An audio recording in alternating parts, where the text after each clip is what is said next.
In the dusty attic of her grandmother's house, Ava came across a fragile box, hidden beneath a warped floorboard. The box creaked open with the faintest sound, revealing a collection of yellowing letters, carefully tied with a fraying string. As she unfurled the first letter, the musty scent of ages past filled the air, mingling with the faint smell of mothballs.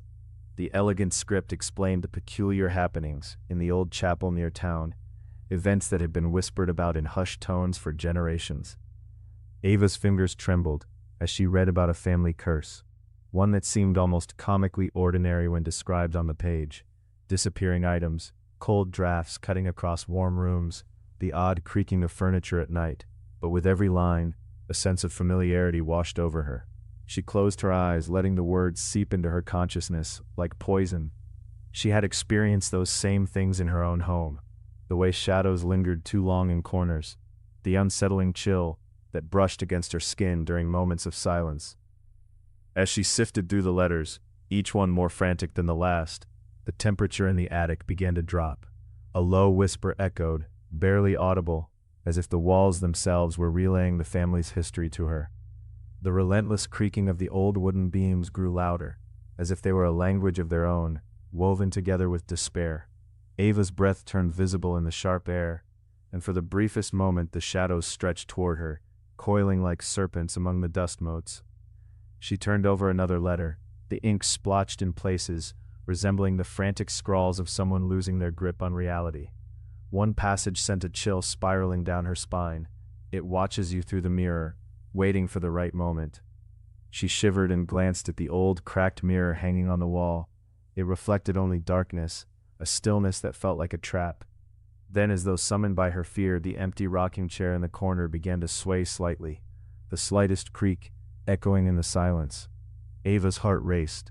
Determined to uncover the truth, she gathered the letters and hurried downstairs, desperate to find her grandmother, to unveil the severity of the curse detailed within the fragile parchment.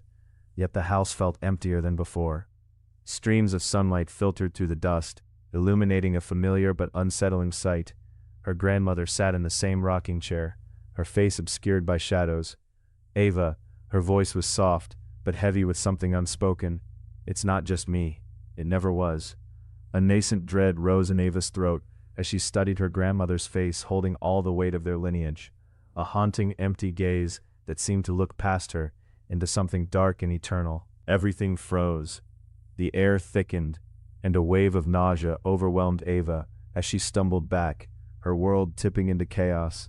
In that instant, a scream echoed through her mind, blending with a chorus of wails from the letters she clutched so tightly. It was there, in the edges of her vision, that the memories of those before her writhed and twisted, their grievances manifesting as silent specters, waiting for her. And then came the clarity as the rocking chair seemed to still, the shadows tightening around her. She understood. She had become a vessel, the curse coursing through her veins, poised to bring forth the pain of her lineage. The attic door slammed shut, sealing her fate with a bone-chilling finality.